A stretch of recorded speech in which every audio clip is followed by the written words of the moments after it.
ओम नमो हम जम ह्रीं क्लीं हम सम जम मोया वह सहम शाम चीं छुं छे छें चौं चौं छा क्लीं क्लां ह्रीं ह्रूं ह्रीं क्लीं क्लौं क्लौं रा राम क्लीं द्रावद्रावय नमो भगवते श्रीमते श्रीरस्तु यतिरस्तु तुष्टिरस्तु पुष्टिरस्तु शान्तिरस्तु कान्तिरस्तु कल्याणमस्तु स्वाहा एवं अस्माकं कार्यसिद्ध्यर्थं सर्वविघ्ननिवारणार्थं श्रीमद्भगवत् सर्वगुणपरमेष्टि परमपवित्राय नमो नमः श्री शांतिबंधारक पादुकसारा सद्धर्म शिवदायुवारोपैश्वर्याय व्यक्तिरस्तु सद्धर्म शिष्यवर्गः पश्यन्तु नः ओम विश्वालय श्रीवर्धमान पर्यन्ताः सततोनित्सतोऽन्तो भगवन्तः सर्वज्ञः परममङ्गलनाम देवः भवेशिताय बुद्धाय परमात्मने परम सुखाय त्रैलोक्यमयिकाय संसार चक्रवर्तनाय अनंत ज्ञान दर्शन वीर सुभाषिताय त्रैलोक्यचक्राय सत्तज्ञानाय सद्ब्रह्मणे करुणामंडल मंडिताय भारती गर्भक्षयंकराय जलाय अपाय समसान्तिरा कर्तारं व्याधिघ्नन्तु व्याधिघ्नन्तु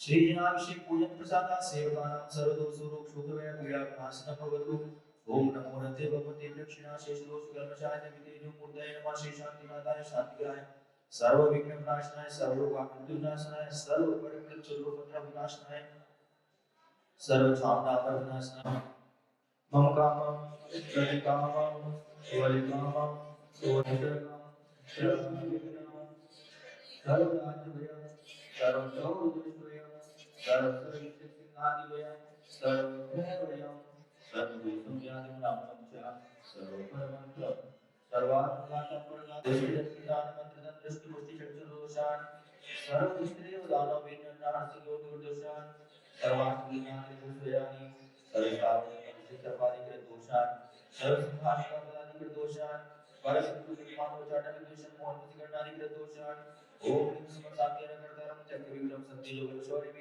पूरे पूरे सर्वजीवनानंदनाम जनानंदनाम अज्ञानंदनाम योगिनानंदनाम सर्वानंदनाम सर्वग्राम नगर कीर्तन मंडल नोमुख संभानंदनाम सर्वनाम सुख संभानंदनाम कुरु स्वाहा यशोभद्रेषु योगेषु व्याधि व्यसनवर्जितम् अव्ययं चिन्मारुतं सत्यस्तु नीति श्री शांतिरस्तु सर्वस्तु सर्वस्तु आरोग्यमस्तु तुष्टिरस्तु पुष्टिरस्तु सत्यमेस्तु कल्याणमस्तु शुभमस्तु ऐश्वर्यमस्तु दीर्घायुरस्तु सर्वभूतधनानि सदा सन्तु।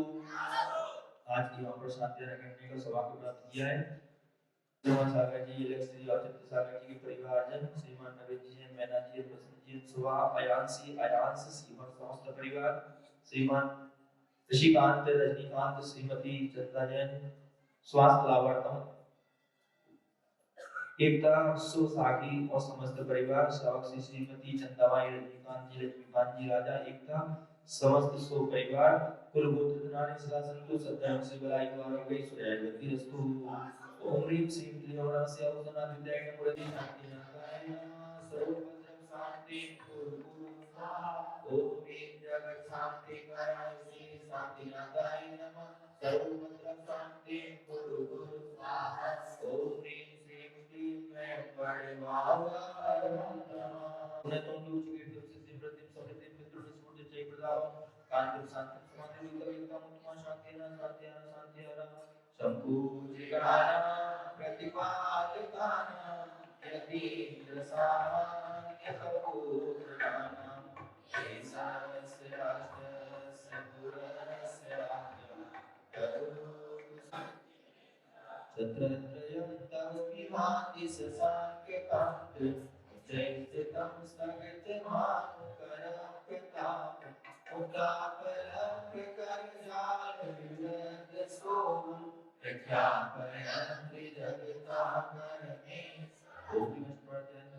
स्थापयामि उद्दावलात् चलितानरचारुसोमं उद्दातति अवगं जयवादिहार मुचैतकं स्थापयामि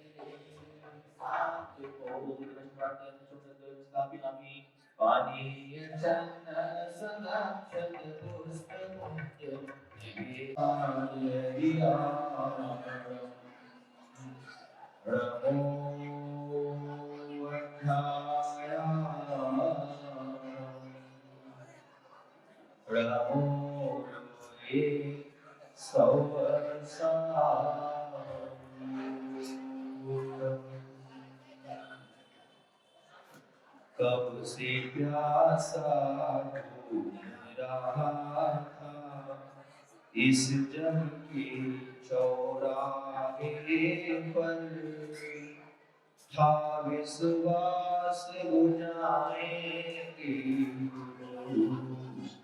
मेरी प्यास स्वयं कर।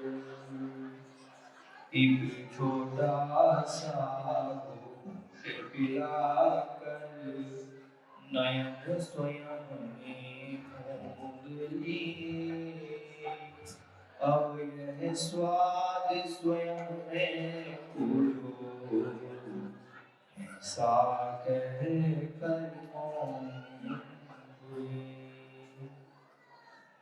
अब यह स्वाद स्वयं में घोलो, ऐसा कह कर मौन हुए। कुंडलपुर के बड़े बाबा श्री आदिनाथ भगवान की, मूल नायक श्री बद्रनाथ श्री चंद्रपुर भगवान की, संत श्रोमणी आचार्य भगवान गुरुदेव श्री विद्यासागर जी महाराज की, परम पूज्य आचार्य गुरुदेव श्री समय सागर जी महाराज की, श्री पुष्पाक सागर जी महाराज की।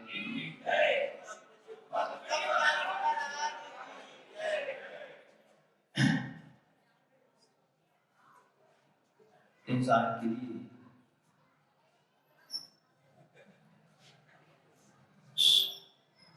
के लिए दो ही चीजें अहम हुआ करती हैं। ये बात अलग है कि व्यक्ति वहम में जीता है, लेकिन इंसान के लिए दो वस्तुएं बहुत अहम हैं। मालूम है क्या है? पुरुष, आज पुरुष वर्ग के लिए स्थान खाली हो गया है, इधर जाओ, हाँ सामने बैठ जाओ, जैसे आज बच्चे हो गए आगे बैठ जाते। मैं आपसे पूछना चाहता हूँ कि इंसान के लिए दो वस्तुएं अहम हुआ करती हैं, तो कौन कौन सी अहम है दोनों वस्तुएं? मालूम है आपके? बोलो। महाराज जी आपको तो पता है, एक पैसा और एक स्त्री, यही ना? नहीं, इंसान के लिए दो वस्तु अहम हुआ करती हैं, एक तो गुरु का डर और एक गुरु का डर। ये दो अहम वस्तु। अगर गुरु का डर रहेगा तो इंसान गुनाहों से बचता रहेगा। अगर गुरु का डर रहेगा तो वह इंसान गुनाहों से बचता रहेगा, और अगर गुरु का डर रहेगा तो उसकी रहमतें, गुरु की रहमतें उसके ऊपर बरसती रहेगी। जब तक व्यक्ति के जीवन में ये दो चीजें नहीं है, गुरु का डर बहुत आवश्यक है। गुरु से मतलब माता पिता भी ले सकते हैं, क्योंकि बच्चों का सबसे सर्वप्रथम अगर कोई गुरु होता है तो कौन होती है? वो माँ होती है, वो पिता होती है। अगर बच्चे के ऊपर अगर माता पिता का डर नहीं होता तो बच्चा बिगड़ जाता है। बच्चे के शिष्य के ऊपर अगर गुरु का डर नहीं होता है तो गुरु शिष्य भी क्या हो जाता है? बिगड़ जाता है। इसलिए पूज्य गुरुदेव ने बहुत अच्छा एक लिखा, क्या लिखा मालूम? डांट के बिना शिष्य और शिष्य का भविष्य क्या? डांट दो तरह की रहती है। शिष्य में अगर डांट नहीं पड़ेगी तो शिष्य बिगड़ जाएगा, और दवाई में डांट नहीं लगाएंगे तो दवाई क्या हो जाएगी? इसलिए कहा कि दोनों चीजें हमारे लिए बहुत जीवन में बहुत महत्वपूर्ण है। अगर गुरु का डर रहेगा तो वो गुनाहों से बचेगा, और अगर गुरु का डर रहेगा गुरु की रहमतें उसके ऊपर बरसती रहेगी, यानी कि गुरु की कृपा। ध्यान रखना, जब किसी व्यक्ति की सप्लीमेंट्री आती है या सप्लीमेंट्री आने के पूर्व गुरु कृपांक किया जाता है। गुरु कृपांक का मतलब क्या होगा? गुरु कृपांक का मतलब ये है कि गुरु की कृपा से तुम एक साल बच गए, तो एक साल तुमको उसी क्लास में रहना। ये गुरु की क्या है हमारे ऊपर? कृपा है। वो लौकिक गुरु होना, वो लौकिक गुरु, उनकी कृपा से हमारे लिए क्या एक साल बच गए, इसलिए कहा जाता था गुरु कृपांक। इसलिए हर व्यक्ति के जीवन में गुरु की कृपा होना चाहिए। तो जिसके जीवन में गुरु की कृपा नहीं है, परंतु ध्यान रखना, उसका शरीर चलती फिरती लाश के समान है। हाँ, जिसकी कृपा अगर गुरु पर नहीं है, जिसकी दृष्टि अगर गुरु पर नहीं है, ध्यान रखना उसका शरीर किसके समान हो गया? मुर्दे के समान है। दिख रहा है शरीर है, लेकिन क्या हो गया? मुर्दा के समान। लेकिन आज कोई भी व्यक्ति गुरु से डरना नहीं चाहता, हर व्यक्ति गुरु को डराना चाहता है। आज हर व्यक्ति गुरु को अपने अनुसार चलाना चाहता है, गुरु के अनुसार चलना नहीं चाहता।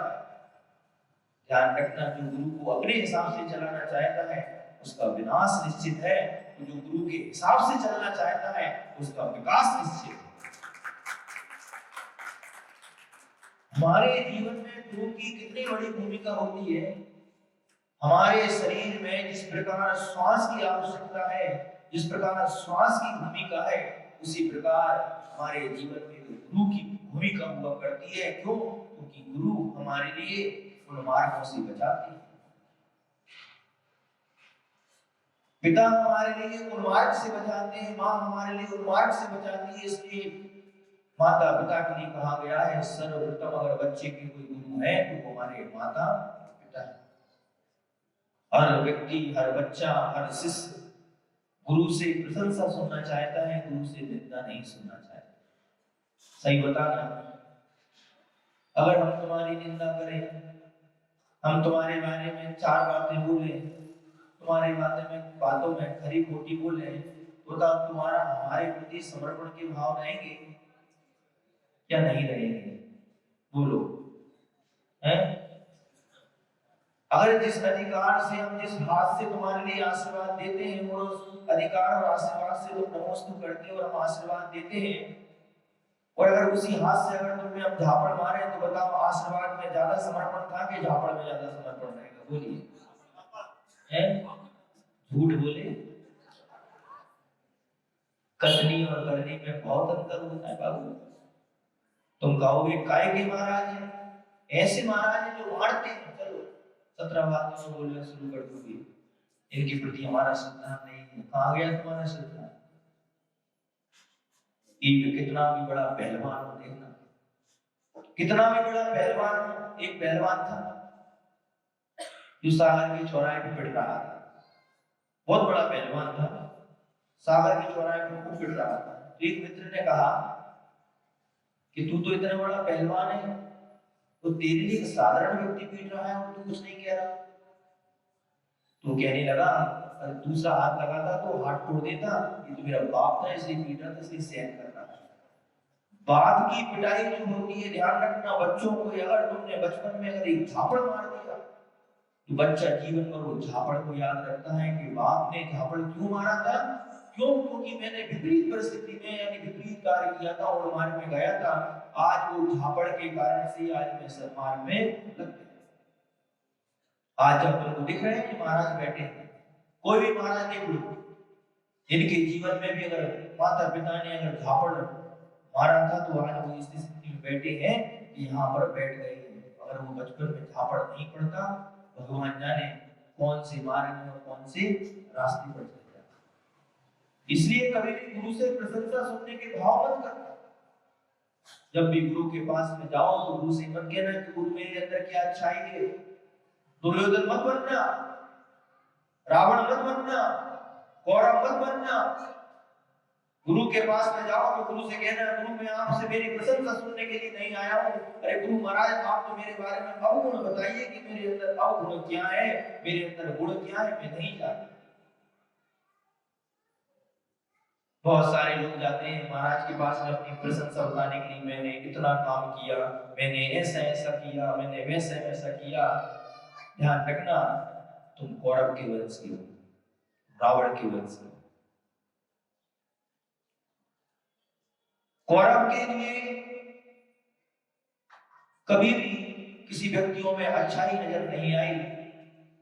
कौरवों ने तो हमेशा दूसरों के प्रति बुराइयां देखी, और पांडवों के लिए किसी की दृष्टि में बुराई नजर नहीं आई। पांडव के जीवन में, व्यक्ति के जीवन में अच्छाई नहीं देखी। आप लोगों ने कई बार साधुओं के मुख से प्रवचनों में सुना है, गुरु द्रोणाचार्य ने कौरवों से कह दिया कि जाओ दुर्योधन, इस नगर में कौन सज्जन व्यक्ति है उसको ढूंढ कर लेकर आओ। दुर्योधन चले गए। जब भी गुरु महाराज परीक्षा लेते थे, माता पिताओं को भी अपने बच्चों की परीक्षा लेना चाहिए कि योग्य है या नहीं है, मेरे वसीयत पर बैठने के लिए योग्य है या नहीं है, जिसको मैं अपनी वसीयत देकर जाऊंगा ऐसा तो नहीं है वसीयत को क्या और हमारे गुरु को कलंकित कर दे। ऐसे व्यक्तियों को वसीयत देकर नहीं जाना, कभी भी ध्यान रखना।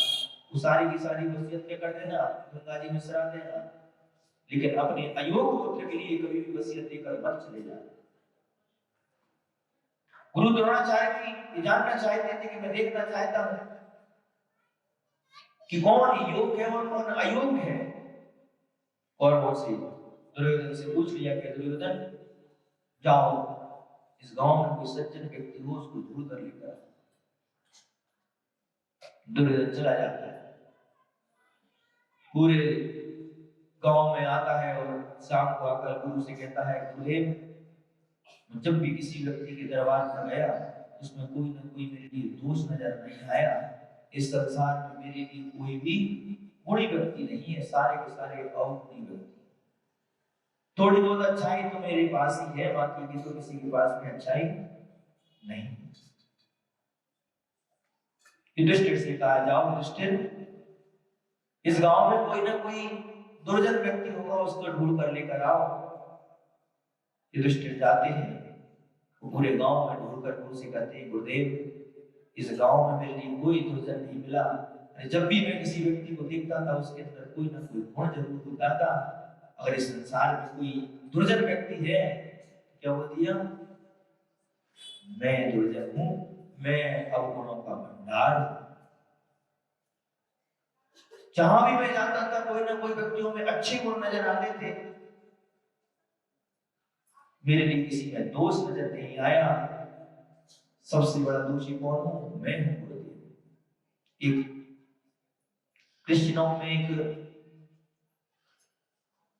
कहानी आई थी, उसी कहानी पर एक पिक्चर बन गई, शायद आप लोगों ने देखी होगी। रोटी देखी है क्या, देखी क्या नहीं देखी ऋषभ? अब नहीं, हाँ अभी तो हम भी नहीं देखते, पहले देखी थी। देखना, उसमें लिखा था जिसने पाप ना किया हो वो पापी ना। इस संसार में ऐसा कोई व्यक्ति नहीं है जिसने पाप ना किया हो। उन्होंने संत जा रहे हैं और एक बच्चे के पीछे बहुत सारे लोग पत्थर मार रहे हैं, वो संत के पीछे छुप जाता है। तो सारे गांव के लोग कहते हैं, आप बाबा अलग हो जाइए, आज हम इसको मार कर रहेंगे, इसने बहुत बड़ा पाप किया है। संत ने उस बच्चे से पूछा, तूने कौन सा पाप किया है? उसने कहा, खाने के लिए मेरे पास में रोटी नहीं थी, 4 दिन से भूखा था, इसलिए मैंने इनसे रोटी मांगी, मैं रोटी नहीं दी, मैंने रोटी चुरा ली। बस उस संत ने कहा कि मैं आप लोगों से पूछना चाहता हूं कि संसार में पापी कौन नहीं है? अगर जो भी पापी नहीं है, जितने लोग भी हैं जिसने पाप नहीं किया हो, वो मेरे लिए बताए। सबसे पहले पत्थर इस बच्चे को मैं मारूंगा अगर तुम कोई पापी नहीं होगी। सारे लोगों ने क्या कर दिए, पत्थर को छोड़ दिया। जन्म जन्म के कौन है हम लोग? पापी है। पाप को स्वीकार करना पड़ेगी हमारे लिए कि हमने पाप किया है। तुम लोग तो अपने पाप को स्वीकार नहीं करते, लेकिन दिगंबर साथ होते हुए तुम्हें 3 बार क्या बोलते हैं? अगर हम तुमसे ज्ञानी बोल देना तुम्हारे आनंद आ जाएगा। तुम्हारे महाराज क्या बोलता हूं उनसे, ज्ञानी बोलता। और हम तुमसे बोलते हैं, पापी कहेंगे, ए महाराज भाषा समिति से बात किया करो, हम पापी दिख रहे हैं क्या? हमको पूरा 2 दशक याद है और 4 बातें सुना दोगे? अरे तुम्हारी क्या औकात है? मुनि महाराज आचार्य भगवंत खुद अपने आप के लिए कहते हैं, पापिष्ठेन दुरात्मना जड़ दिया माया विना लोभिना। राग द्वेष मलि मसैन मनसा दुष्कर्म, मतलब मैं पापी हूं, मैं दुरात्मा हूं, मैं जड़ बुद्धि हूं। अपने आप लिए क्या बोल रहे हैं? पापी बोल रहे हैं। हाँ, ये बात अलग है कि जिसके अंदर पाप नहीं है वो दूसरे व्यक्ति को पापी कहने का अधिकारी नहीं है। हम सभी लोग क्या है, इस जन्म के पापी हैं। पाप तो है हमारे अंदर। इसलिए अपनी बात चल रही है कि गुरु से कभी भी अपने मुख से प्रशंसा सुनने के भाव नहीं करना। गुरु के पास में जाओ तो गुरु से कह देना, गुरु मैं मेरे आपके मुख से आपके अवगुण चिताओ मेरे, मुझको दोष बताइए, मैं गुण नहीं सुनना चाहता। मैं चाहता हूं कि मेरे अंदर जो अवगुण हैं उन अवगुणों को प्रकट करो। सज्जन पुरुष की परिभाषा क्या है? अपने अवगुणों को प्रकट करता है और अपने दोषों को ढांकता है, इसको कहते हैं सज्जन पुरुष। और दुर्जन क्या होता है? दुर्जन पुरुष जो होता है वो अपने गुणों को प्रकट करता है, अपने दोषों को ढांकता है। वो कौन होता है? दुर्जन पुरुष। आज हर व्यक्ति, हर बच्चा गुरु से कुछ पाना चाहता है, गुरु को पाना नहीं चाहता। गुरु से लेना चाहता है। हर बच्चा अपनी बाप की वसीयत लेना चाहता है, चाहे कैसे भी केन प्रकार षड्यंत्रों के माध्यम से क्या मिल जाए, मुझको बाप की गद्दी मिल जाए। होता है, हर जगह होता है। कभी प्रशंसा न सुनना। अगर तुमने गुरु से और पिता से अगर अपनी प्रशंसा सुनी तो ध्यान रखना तुम्हारा वहीं का वहीं विकास हो जाएगा। ये बहुत अच्छी बात। एक पिता का पुत्र चित्रकार बन गया। वह एक चित्र बनाकर अपने पिता के पास में लेकर आया। वो पिता के लिए वो चित्र बनाया तो पिता ने कोई ना कोई कमी उसमें बता दी। उस कमी को पूर्ण करने के बाद पिता पुत्र पुनः उस चित्र को लेकर आया। पिता ने फिर कमी बता दी। ऐसे करते करते उसने कई चित्र बनाए और पिता कोई ना कोई कमी बताता गया और पुत्र उस कमी को दूर करते करते एक दिन इसने बहुत अच्छा चित्र बनाया। लगभग 101 बार चित्र बनाया और 101 बार चित्र बनाया। वो चित्र बहुत अच्छा बना। तो स्कूल में एक बहुत बड़ी एग्जीबिशन लगी, उस चित्र को रखा गया। बहुत सारे लोगों ने अपने अपने चित्र रखे और उसका जो पिता था उस पिता के लिए निर्णायक बनाया गया। ना बच्चे को पता था ना पिता को पता था कि इसमें मेरे बेटे का चित्र लगा हुआ है। और भी निर्णायक थे, उन सारे निर्णायकों ने सारा निर्णय देते हुए और उस पुत्र के लिए सब सर्वश्रेष्ठ चित्र घोषित किया गया। जब उस बच्चे का अनाउंस हुआ कि सबसे सर्वश्रेष्ठ चित्र फलाने फलाने बच्चे का हुआ है, बच्चा गर्व से भर गया और बच्चे ने सोचा कि आज तो मेरा पिता मुझको शाबाशी देगा। आज मेरा पिता मेरे लिए शाबाशी देगा कि वाह बेटा, आज तू इस दुनिया का सबसे बड़ा चित्रकार बन गया है। उस गर्व में भरा और जो देसी नाम अनाउंस हुआ, पिता ने देखा ये तो मेरा ही पुत्र है। पिता ने अफसोस जाहिर किया, मन उदास हो गया उसका। तो जैसे ही अब क्या करें, समाज के बीच में अगर प्रशंसा ना करें तो ये बच्चा मुझको दुश्मन समझेगा।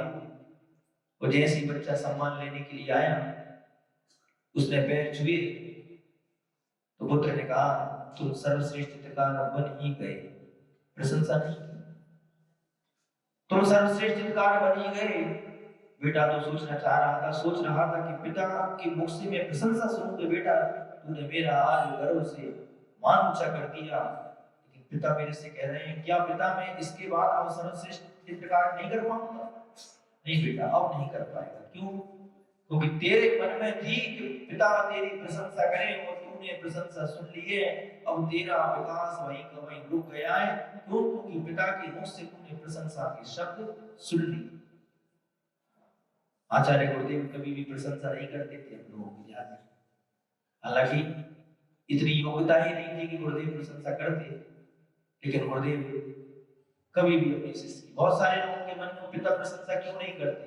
मेरे पास सब कुछ है, मेरे पास सब कुछ है, लेकिन उसके बाद भी प्रशंसा क्यों नहीं कर रहे? नहीं करेंगे। वो जानते हैं कि अगर इसने प्रशंसा के शब्द कान में सुन लिए तो ये व्यक्ति का विकास वहीं का वहीं रुक जाएगा और आगे इसका ग्रोथ नहीं हो पाएगी, उन्नति नहीं हो पाएगी। दुनिया में सबसे बड़ी उन्नति का कारण क्या है? अवुन्नति। अगर तुम्हारी उन्नति हो रही है तो प्रशंसा मत सुनना। जितने भी व्यक्ति हैं निंदा और आलोचनाओं से ही व्यक्ति क्या बने? महान बने। ध्यान रखना। आचार्य गुरुदेव श्री विद्यासागर जी महाराज, आज उनको दुनिया में जितनी सम्मान की दृष्टि से देखा जाता है, चाहे देश हो चाहे विदेश हो, किस कारण से? आज गुरुदेव की त्याग तपस्या आपको दिख रही है, लेकिन आचार्य गुरुदेव ने जो सहन किया है, आज वर्तमान में हम साधुओं के लिए कुछ नहीं है। क्या क्या सहन किया है, कितनी कितनी आलोचनाएं उन्होंने सहन की है, तब जाके, लेकिन आचार्य श्री ने उन्होंने आलोचनाओं के बावजूद भी अपने मुख से एक शब्द नहीं कहे। ये आचार्य गुरुदेव की सबसे बड़ी महानता। निंदा होना, निंदा करना ये कोई अलग बात नहीं है, होती है, लेकिन वो निंदा और आलोचनाओं में क्या होना? धैर्य रखना, गंभीर रखना। वही आचार्य गुरुदेव श्री समय सागर जी महाराज, जब पूज्य गुरुदेव श्री समय सागर जी महाराज को रिक्त स्थान पर बिठाया गया, उसके बाद से तो ऐसा लग रहा है कि भगवान पार्श्वनाथ स्वामी के ऊपर क्या कमठ उपसर की होगी, उससे ज्यादा उपसर आचार्य समय सागर जी के ऊपर हुई। लेकिन धन्य उनकी साधना, धन्य उनका धैर्य, धन्य उनकी गंभीरता। एक शब्द नहीं कह रहे, बस ये होती है ज्ञानी की पहचान। उसको ज्ञानी कह सकते हैं, वो ज्ञानी की पहचान है। इतनी विपरीत परिस्थिति के बावजूद भी आचार्य समय सागर जी महाराज अपने मुख से एक शब्द नहीं कह रहे, बस अप्पा अप्पा मैं हूं, बस अपनी आत्मा में है। ये गंभीरता है, ये धैर्य है। क्या समय सागर जी महाराज बोलना नहीं जानते क्या? बंधु ध्यान रखना, समय सागर जी महाराज जब बोलेंगे तो विप्लव आ जाएगा, ध्यान रखना। लेकिन वो कहते हैं मर्यादा है, मर्यादा है नहीं, मैं मर्यादा को नहीं तोड़ूंगा। वो जानते हैं कि सीता ने मर्यादा को तोड़ा तो उनके साथ में क्या हुआ पूरा जगत जानता है। नहीं, मर्यादा नहीं तोड़ूंगा, क्योंकि मेरे बोलने से समाज में बहुत बड़ा क्षोभ हो सकता है, इसलिए वो शांत है। बहुत सारे लोग आकर कहते हैं महाराज जी, समय सागर जी महाराज जी से तो बोलो, वो कुछ बोल रहे हैं, कुछ भी बोल रहे हैं, नहीं बोलेंगे। उनकी मर्यादा है, वो जानते हैं जिस गद्दी पर बैठे हैं, इस गद्दी पर क्या बोलना चाहिए। ध्यान रखना, झूठ किसने बोला, पाप किसने किया, ये कोई बड़ी बात नहीं है। किसी व्यक्ति ने रोटी चुराई तो उससे पूछा जाएगा कि तुमने रोटी क्यों चुराई, तो कहेगा मैंने भूख लग रही थी, उसके लिए मैंने क्या की, चोरी की। तो वो चोरी नहीं कह रहा है। ध्यान रखना, चोरी हुई, झूठ हुआ। आप भी अपने बच्चों से झूठ बोलते हो, बाबा ले गया, कहते वो नहीं कहते, वो झूठ की कोटी में नहीं आएगा। क्यों? क्योंकि आपका इंटेंशन झूठ बोलने का, उस बच्चे का इंटेंशन रोटी को चुराने का काय का है, वो रोटी इसलिए चुरा रहा है कि उसकी क्षुधा की पूर्ति हो जाए, इसलिए उसने रोटी चुराई। झूठ किसने बोला है, पाप किसने किया है, ये महत्वपूर्ण नहीं है। राजा वसु ने झूठ बोला, राजा वसु के झूठ बोलने से सिंहासन क्या हो गया, जमीन में धस गया, सप्तम नरक में चला गया। मुक्तता ये है कि झूठ बोल कौन रहा, क्योंकि तुम्हारे झूठ बोलने से कितने सारे लोग तुम्हारे समर्थक हैं वो उसी रास्ते पर चले जाएंगे। बस महत्वपूर्ण को आचार्य गुरुदेव विद्यासागर जी महाराज को मानने वाले इतने लोग हैं, अगर पूज्य गुरुदेव के मुख से अगर एक शब्द निकल जाए तो आप बताओ हम लोग मानेंगे कि नहीं मानेंगे? अगर आचार्य गुरुदेव ने अच्छी बात बोली तो सारे के सारे भारत के लोग अच्छी बातों को मानेंगे। वो गुरुदेव के मुख से अगर एक बुरी बात निकल जाए तो सारे सारे लोग बुरी मानेंगे, वो परंपरा चल जाएगी। इसलिए महत्वपूर्ण वो है कि झूठ कौन बोल रहा है, किस गद्दी पर बैठकर हम झूठ बोल रहे हैं, किस गद्दी पर बैठकर हम पाप कर रहे हैं, वो महत्वपूर्ण होता है। क्योंकि तुमको फॉलो करते हैं लोग, इसलिए कहा गया है साधु से बोलो। तुम्हारी बोलने में ऐसी शब्द होना चाहिए, ऐसी शब्दावली होना चाहिए कि तुम्हारे बोलने से समाज में विप्लव ना आ जाए, तुम्हारे समाज में बोलने से समाज टूट ना जाए, हमारे समझ में बोलने से समाज की एकता और अखंडता क्या हो जाए, खंडित ना हो जाए, ऐसे शब्दों का साधुओं के लिए कहा गया है भाषा समिति। भाषा समिति समाज की कर्कश बात नहीं करना, किसी को चुभना नहीं चाहिए। क्यों? क्योंकि तुम साधु हो, साधु की भूमिका में हो। हम लोग एकता और अखंडता की बात तो करते हैं, लेकिन मैं आप लोगों से पूछना चाहता हूं कि कौन कितने लोग एकता और अखंडता पर चल रहे हैं? अरे जो लोग एकता और अखंडता की बात कर रहे हैं वो लोग हमारे समाज को तोड़ रहे हैं। कौन एकता और अखंडता की बात कर रहा है? अच्छे कार्यों के लिए हर व्यक्ति की अनुमोदना है।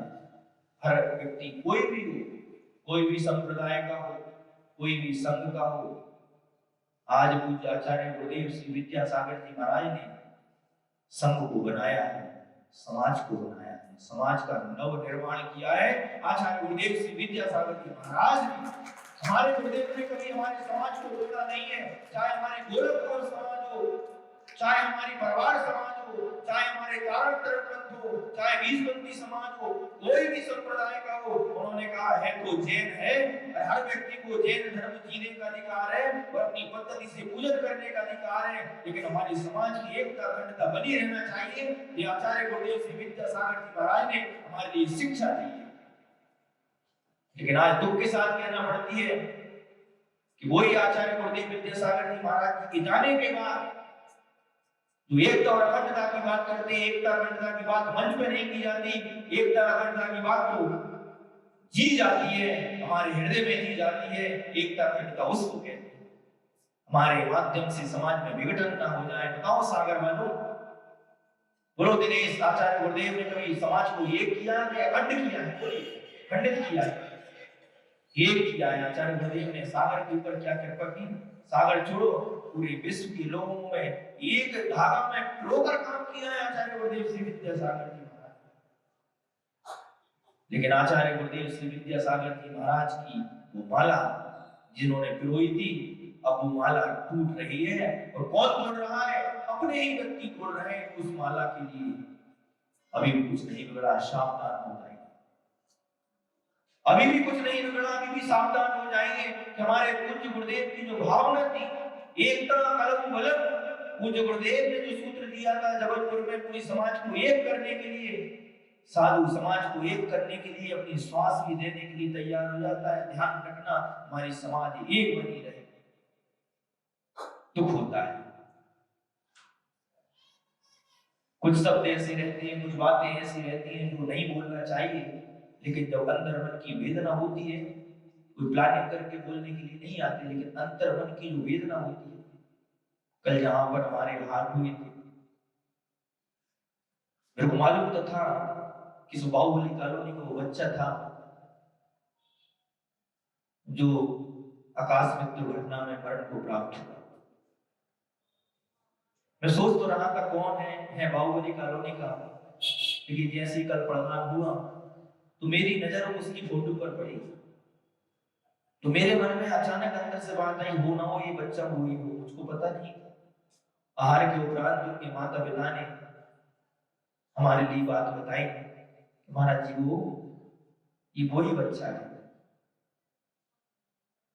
फिर मैंने उनसे पूछा कि बच्चा आकाशमान दुर्घटना में भागपुरे से निकल रहा था, आहार दान दे के निकल रहा था, शिविर से निकल रहा था, तो मैंने कि वहां पर कोई समाज ने क्या किया? कुछ नहीं किया। दुख हुआ। आप समाज की एकता अखंडता की बात करते हो, इधर आचार्य गुरुदेव विद्यासागर जी महाराज के लिए जन्मदिन के लिए मनाई कराई जाती है कि आचार्य गुरुदेव विद्यासागर जी महाराज का जन्मदिन आचार्य से मना करते थे। अरे मैं पूछना चाहता हूं कि आचार्य विद्यासागर जी महाराज जी ऐसी कौन कौन सी चीजों के लिए मना करते थे और कौन कौन सी चीजें आप मान रहे हो? आचार्य गुरुदेव विद्यासागर जी महाराज जी हमेशा चैनल के विरोधी थे, ध्यान रखना। हाँ, अजमेर में प्रमाण सागर जी का बंद करा दिया था आचार्य श्री ने, आचार्य श्री नहीं, लेकिन कौन आचार्य श्री की बात मान रहा है? गुरु को तो मानेंगे लेकिन गुरु की बात को नहीं मानेंगे। आचार्य की मर्यादा है, एक बात बोलेंगे, दो बात बोलेंगे, कितनी बात माने? आचार्य गुरुदेव के जन्म दिवस के लिए आचार्य श्री नहीं है, उसके पहले तो आचार्य श्री के जन्म दिवस के लिए बातें की जाती थी, लेकिन वही आचार्य विद्यासागर जी महाराज जी नहीं है, उनके बारे में अगर कोई प्रश्न करता भी है, भरी समाज में लाखों की जनता के बीच में उसको बेइज्जत किया जाता है मन से।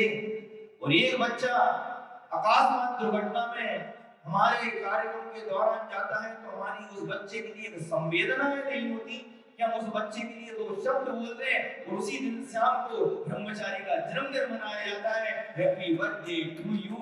ये है सर्वनाश।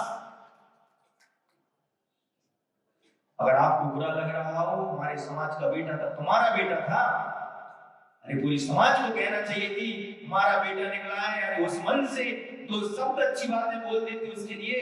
ऐसा बच्चा अगर धर्म की क्रियाएं करते हुए अगर मरण को प्राप्त होता है तो नियम से वो सदगति जाएगा। अरे इतनी बात बोल देते, लेकिन आचार्य विद्यासागर जी महाराज का जन्मदिन नहीं मनाया जाएगा, उसी मन से ब्रह्मचारी का जन्मदिन मनाया जाएगा। ये कौन सी नीति और कौन सा न्याय और कौन सा सम्मान है और ये कौन सा पुराण है? जानना चाहता हूँ इस सागर की समाज। तुम लोग तो मौन बैठे रहते हो, तुमको तो किसी बात से कोई मतलब नहीं, कोई मतलब नहीं तुम्हारे लिए। ध्यान रखना, समाज सर्वोपरि होती है, समाज से बड़ा तो साधु भी नहीं। आपके कान में जू भी नहीं रहती और इतने बड़े बड़े काज हो जाते हैं। हम जब पहले दिन यहाँ पर आए, मुनीश्री ने आपसे पहले दिन बहुत अच्छे तरीके से बोल दिया। हमने कहा ठीक है, हम प्रवचन में कोई बात नहीं कहेंगे, हमने व्यक्तिगत भी समझा दिया बाहर। आचार्य गुरुदेव का जो नाम था, भले तुम लोग कहते हो कि आचार्य विद्यासागर जी महाराज का कोई नाम नहीं मिटा पाएगा, लेकिन ध्यान रखना डायरेक्ट तो किसी की हिम्मत नहीं है नाम मिटाने की। लेकिन जो धीरे धीरे जो बात चल रही है, जैनम जयतु शासनम वो बंदे, अरे भरत को हम मानते हैं, भरत के माध्यम से आज भारत का नाम रखा गया है। अरे आप दूसरे सूत्रों को रख लीजिए, लेकिन आचार्य विद्यासागर जी महाराज के नाम के आगे उन दूसरे का नाम लगाने की आवश्यकता क्यों है आपके लिए? मैं आपसे जानना चाहता हूं, समाज से जानना चाहता हूं। तब भी आज हमने समाज के दो प्रमुख व्यक्तियों से बात की, नाम नहीं बताई, तब भी हमने उनसे कहा कि नहीं देखो, आचार्य विद्यासागर जी महाराज ने हम लोगों के लिए क्या क्या नहीं दिया, और आज वो जहर बोला जा रहा है धीरे धीरे। जैनम जयतु आज छोटे से बच्चे को जब बोलना शुरू करता है, उस बच्चे से भी अगर हम बुलवाते हैं, तो छोटी सी बच्ची आई थी 3-4 साल की, मैंने बोला जैनम जयतु शास्त्रम, तो बच्ची कहती है वंदे विद्या सागर। आप क्या करना चाहते हो, क्या सोचना चाहते हो, तुम्हारी नीति और तुम्हारी नीयत क्या है, इस समझ में नहीं आ रहा है, और धीरे धीरे आप लोग भूल जाओगे। ध्यान रखना, आचार्य विद्यासागर जी महाराज को नाम मिटाने का प्रयास मत करना, मिट जाओगे तुम। सभी लोग कान खोल के सुन लो, आप लोग सूत्र बनाइए, कोई दिक्कत नहीं। राजस्थान में थे,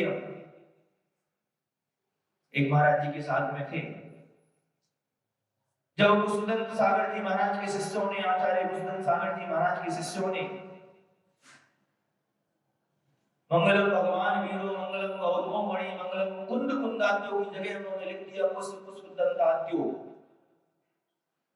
तो जिन मुनीश्री के साथ में हम लोग थे, और मुनीश्री ने एक शब्द कहे थे, उन्होंने कहा था कि जो हमारे प्राचीन जो श्लोक है, जो प्राचीन हमारी आगम की परंपरा है, जिन्होंने उन सूत्रों को, जिन्होंने उन श्लोकों को लिखा है, किसी व्यक्ति को उन श्लोकों पर लेखनी लिखने का अधिकार नहीं है। आप अपना दूसरा सूत्र बना लीजिए, आप उनका दूसरा सूत्र श्लोक बना लीजिए, लेकिन आचार्य कुंद भगवान के नाम को मिटाने का प्रयास नहीं कीजिए। हालांकि उन्होंने अपने गुरु के लिए नहीं, बहुत सारे लोगों ने देखा कि उन्होंने अपने गुरु का, उनके गुरु का नाम कुसुमदंत सागर था, तो उन्होंने कहा अपने गुरु के नाम के लिए नहीं, उनका सोचना था कि कुसुमदंतात्यो यानी कि भूतबली कुसुमदंत से परंपरा लिपिबद्ध शुरू हुई, इसलिए उन्होंने लिखा। दुख तो वही होता है कि यही एकता और अखंडता के लिए जिन शासन का जो उन्होंने जो बनाया गया है, वही मुनि महाराज के द्वारा बनाया गया है, और वही मुनि महाराज जैनम जयतु शासन की जगह दूसरा शब्द जोड़ रहे हैं, कथनी और करनी में अंतर, स्ववचन बाधित हो रहे हैं। मैं साक्षी हूं चीज। मैं आप लोगों से भी कहना चाहता हूं, अच्छा कार्य है, अच्छे कार्यों में अनुमोदना होना चाहिए, लेकिन कम से कम धीरे धीरे। अरे आचार्य विद्यासागर जी महाराज नहीं थे तब तो सभी लोग कहते थे, माइक से बुलवाते थे, लेकिन आचार्य गुरुदेव विद्यासागर जी महाराज नहीं है। ध्यान रखना, अरे जब तक ये सूरज रहेगा, जब तक ये चांद रहेगा, तब तक आचार्य गुरुदेव विद्यासागर जी महाराज रहेंगे। अरे आचार्य विद्यासागर जी महाराज का नाम लगाओगे, जड़ से उड़कर चले जाओगे। मैं आप लोगों से कह रहा हूँ, ध्यान रखना, समाज वालों को सुन लेना। मैं नहीं बोलना चाहता था, ध्यान रखना। आने के पहले सब लोग ये कहने लगे महाराज कोई आ रहे हैं, बहुत बोलेंगे, लेकिन तुम क्या करते हो, तुम्हारी एक आदत खोटी है। और जब हम जंगल से आएंगे तभी हमारी छाती में बोलोगे चिल्ला चिल्ला। याद हो जैनम जयतु सहस्रम वंदे विद्यासागरम बोला जाए, कोई समाज सुन ले, और नहीं तो इस श्लोक को अलग कर दिया जाए, कुछ नहीं बोलना, नहीं आप दूसरा सूत्र बना लीजिए, श्लोक बना लीजिए, बहुत बड़े विद्वान हैं महाराज जी, बहुत बड़े विद्वान हैं, कोई दिक्कत नहीं उसमें। लेकिन हमारे मूल आचार्य गुरुदेव यहाँ पर जिसने वो श्लोक लिखा है, उनके पास में जाकर उनकी स्वीकृति लीजिए। जब भी हम आचार्य श्री की पूजन लिखते हैं तो आप पढ़ते हो ना, तुम में कैसा सम्मोहन है, बहुत सारे लोग बोलने लगे आप में कैसा सम्मोहन है, आपको अधिकार नहीं है। सामने वाले व्यक्ति की भक्ति जो होती है स्व भक्ति होती है, स्वरचित भक्ति होती है। भक्तामर जी आचार्य मानतुंग महाराज ने तुम्हारे लिए लिखा, ध्यान रखना, उन्होंने तो भगवान आदिनाथ की भक्ति की है, लेकिन हम लोगों को भक्तामर नहीं आता, संस्कृत नहीं आती, व्याकरण नहीं आती, इसलिए हम मानतुंग आचार्य महाराज का भक्तामर पढ़ते हैं, लेकिन भाव हमारे होते हैं शब्द के आचार्य मानतुंग महाराज। इसलिए आप लोग भक्ति करो, अपनी स्वयं की भक्ति करो, और अगर स्वयं की भक्ति नहीं आता है तो जिन व्यक्ति ने जो लिखा है आप उसमें एक शब्द भी काटा छांटी करने की आवश्यकता आपके लिए नहीं है। कमेटी वाले सुन लीजिए। दूसरी बात, जब भी कोई भी संघ बनता है, जब भी कोई कमेटी बनती है, चाहे महिला मंडल हो, चाहे युवा मंडल हो, चाहे बालिका मंडल हो, वो सारी की सारी कमेटी जो रहती है, जो मंडल बनाए जाते हैं वो प्रबंध कारिणी के अंतर्गत मंडल बनाए जाते हैं, और प्रबंध कारिणी के अंतर्गत होते हैं। मनमर्जी नहीं कर सकते अपनी। अपन सोचे कि हम अपनी मनमर्जी करेंगे, हमारा इंटरनेशनल है तो इंटरनेशनल है तो इंटरनेशनल की तरह रहो, रजिस्ट्रेशन कराना पड़ेगी आपके लिए। प्रबंध कारिणी समिति वाले सुन लीजिए, जितने महिला मंडल हैं, जितने आपके मंडल हैं, महिला मंडल भी आप लिखित में लेटर दीजिए कि हमारा महिला मंडल है, हम बाहुबली कॉलोनी में यहाँ पर धार्मिक गतिविधियां कार्य करेंगे। ये नियम भी बनाना चाहिए कि अपना मनमर्जी काम नहीं होना चाहिए। समाज को जोड़ना है, समाज को तोड़ना नहीं है। मैं अभी भी कह रहा हूँ, हमसे मत बुलवाना दोबारा से, ध्यान रखना। और अगर जिस दिन अभी तो कुछ नहीं बोला, और जिस दिन बोलना शुरू करेंगे, ध्यान रखना। सागर में क्या क्या हुआ पूरा भारत जानता है। सागर की प्रसिद्धि एक विद्यासागर जी महाराज ने प्रसिद्धि दी थी सागर में आकर। और कुछ दिन पूर्व, कुछ साल पूर्व सागर समाज की जो पूरे भारत में क्या हुआ है, थू हुई है, उसकी जिम्मेदार कौन है बताइए। सागर समाज का जो नाम था, सागर समाज से जो व्यक्ति जिस गली से निकल जाता था, श्रावक श्रेष्ठी जिस गली से निकल जाता था, सम्मान से नाम दिया जाता था। आज सागर समाज में जैनेतर बंदरों के बीच में जो छवि पहुंचाई है, उसका जिम्मेदार कौन है। अरे दिगंबर साधु के मुर्दाबाद के नारे लगे, उसका जिम्मेदार कौन है। अरे भारत देश में सबसे ज्यादा कलंकित अगर दिन था तो उस दिन था जिस दिन मुर्दाबाद के नारे लगाए गए, उसका जिम्मेदार कौन है, जवाब लेना चाहिए। दिगंबर साधु के, अरे जहां से आचार्य विद्यासागर जी महाराज निकल जाते थे, नाम लिखाया जाता था आचार्य विद्यासागर महाराज की जय, वहां पर उस गलियों में नारे लगाए जाते हैं, मुर्दाबाद के नारे लगाए जाते हैं। आप विचार कीजिए, क्या सो रहे हैं तुम? जागृत होना पड़ेगी पूरी समाज के लिए। मैं आप लोगों के लिए कोई भ्रमित वाले प्रवचन नहीं कर रहा हूं, ध्यान रखना। वेदना होती है, दुख होता है, समाज के कर्णधार तो बन गए, हम कुछ नहीं करेंगे, हम मध्यस्थ रहेंगे, वो पीछे से दूसरे काम करते हैं। मध्यस्थता का मतलब वो नहीं है।